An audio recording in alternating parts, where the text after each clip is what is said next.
Hello everyone and welcome to this video. In this video, we'll be talking about Cubescape. So Cubescape is a very important and a very great tool in the security landscape when it comes to Kubernetes.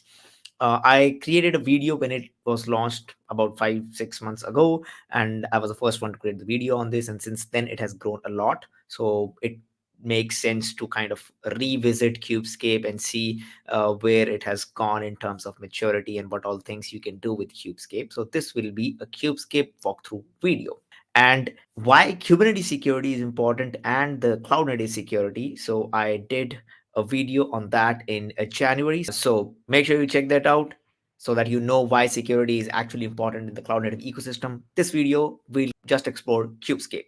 So let's get started. So I have two Kubernetes clusters already in place. kubectl get nodes. This is a K8s cluster and this is a K3s cluster. So both the clusters are up and running. And I also have Cubescape installed. Now installation is pretty simple. You can go to the GitHub page of Cubescape, GitHub repository, and you'll be able to see that you can install it on Windows, Mac OS, and instructions are pretty clear. And if you want to install for Linux, you can go to the releases page and you can download Cubescape latest binary from the assets section of the releases page. So briefly about Cubescape. So Cubescape scans your Kubernetes clusters against the misconfigurations that are there with respect to different set of frameworks that I'll be talking about. You can also build your own framework and test against that. And you can mark different exceptions against certain controls inside Cubescape, which you don't want to consider when you are scanning the cluster. It also has integrations with CI, Slack, we'll all see that. It has a very fancy UI and it also helps you in the remediation, which is very cool. The image scanning, RBAC, and VS Code extension while you are developing. So everything, let's go through it. First, let's do a simple scan.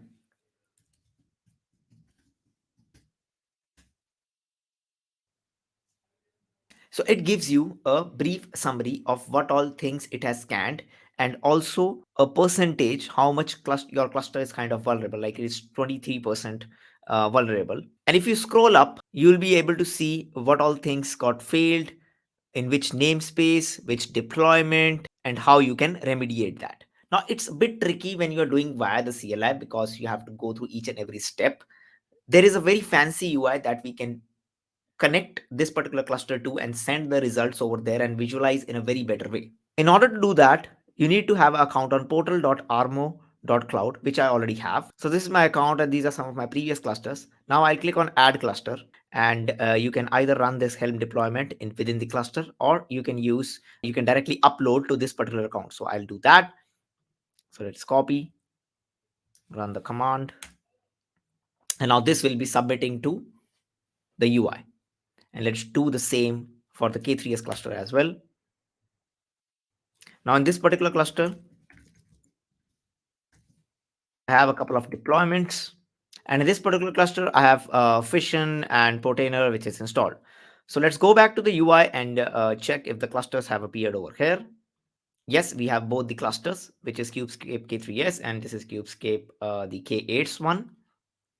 And since we didn't define any of the frameworks, so it has taken all the frameworks, which is the NSA, MITRE, and the DevOps best. So it is the same scan, but in a more visualized way. So let's click on it.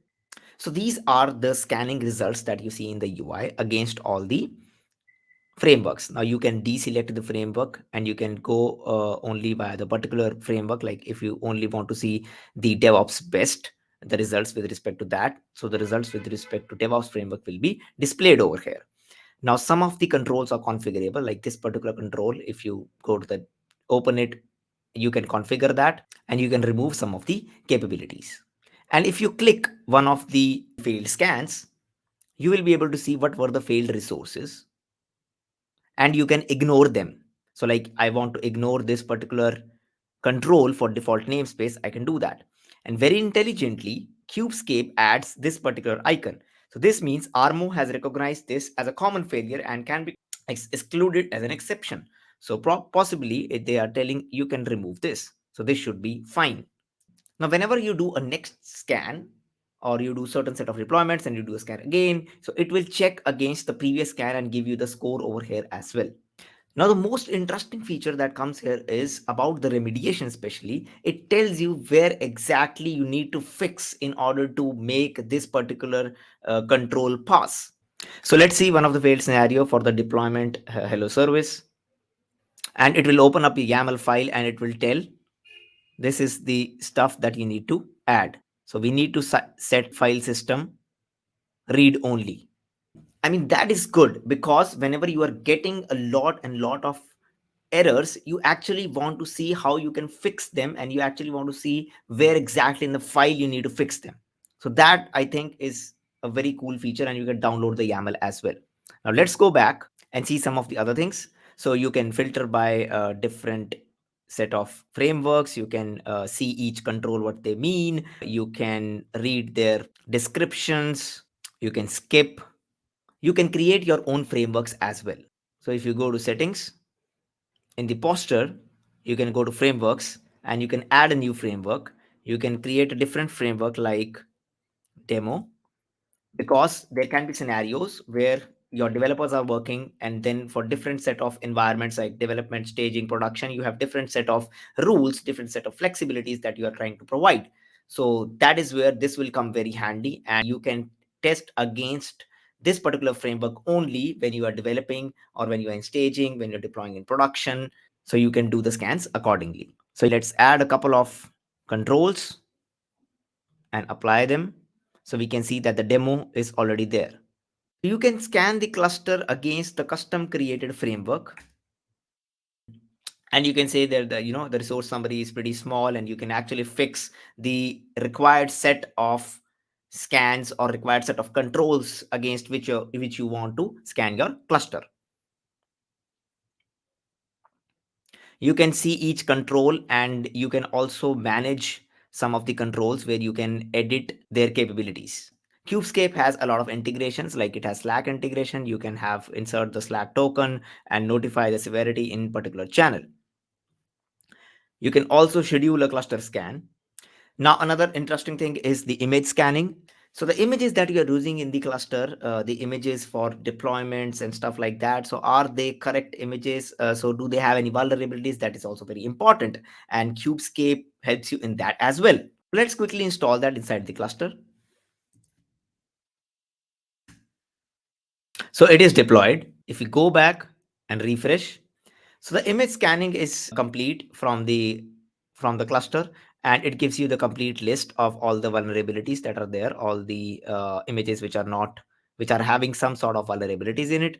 Now, if we go to the critical ones and we select this particular thing like have fixes, we can see that the images there is a mention like in which particular version this particular image is having a fix. So we can actually use this to understand what would be the remediation, like this particular CVE would have been fixed in which particular version. So I think that's very intelligent, and I think since this is in beta, over the time they'll be able to scan even more with more intelligent way where they can exactly tell like this CVE is done fixed in this particular version for all the images. Now, another important feature of Cubescape is RBAC visualizer. So it is very important to understand what is there in your cluster with respect to the cluster roles and the role bindings, and who are the users and what they can actually do within the cluster. And you can easily understand using the RBAC visualizer. So this gives you the list of clusters. Let's select a particular cluster and it gives you a very good view of the cluster. Now we can do different set of queries over here, like which service accounts have no workloads. So it gives you those. You can do another stuffs like investigate on different set of role bindings which are there. And we can also see that who can perform list, update, get, delete on a particular resource as well using the who can perform. This is very handy. And when you zoom in, you'll be able to see what exactly which users can exactly do that. So this is the user, they can list and watch the namespace. So I think that's pretty handy and you can easily see. So system controller namespace controller can delete, get, list the namespace. So I think that's pretty handy. So you can exactly define who can do what and check in the RBAC visualizer. I think that's epic. Now, another very interesting and very new feature that I'm going to show is the VS Code extension. So let's go to VS Code. Now this is VS Code. If I go to extension, I search for Cubescape, I can see Cubescape over here. So I already have the extension installed. So we can define the frameworks directory, we can define the directory path, and if we do not give anything and we just do the default one, what it will do is it will download all the frameworks in a directory called .cubescape. So cd .cubescape, and you can see all are there as JSON files. So DevOps Best, NSA, Armo Best. So all these frameworks, which are the default frameworks, they will be appearing over here. And whenever you are typing, now let's go back and go to files, and we can see like I have two files over here, deploy and hello. So this is a file which is there, like the image might not be secure, so it will be telling that particular problem. So you can see it has already scanned, and let's go to the demo one. So in demo, it is saying, so no memory limit is specified for the container. Let's specify that. And you can see that particular warning went off. So I think that's pretty cool. I can define a framework. I will be downloading that framework, and as a developer, when I'm typing, or a SRE engineer, when I'm typing those YAML files, I'll be able to actually see against that particular framework that these things are not matching, and they will be causing the vulnerability even before deploying that to production or any other environment. I can check against the framework locally, and we can fix there and then itself. Like if I remove the resources, it will say like I haven't added the resources. So I think those are some, that is pretty cool feature that they have added as a VS Code extension. So I think that is a kind of game changer, I would say, because it gives you like all the frameworks locally. The developers can immediately fix those sorts of issues with respect to the frameworks defined by the organization or the team, and then they can deploy it to production.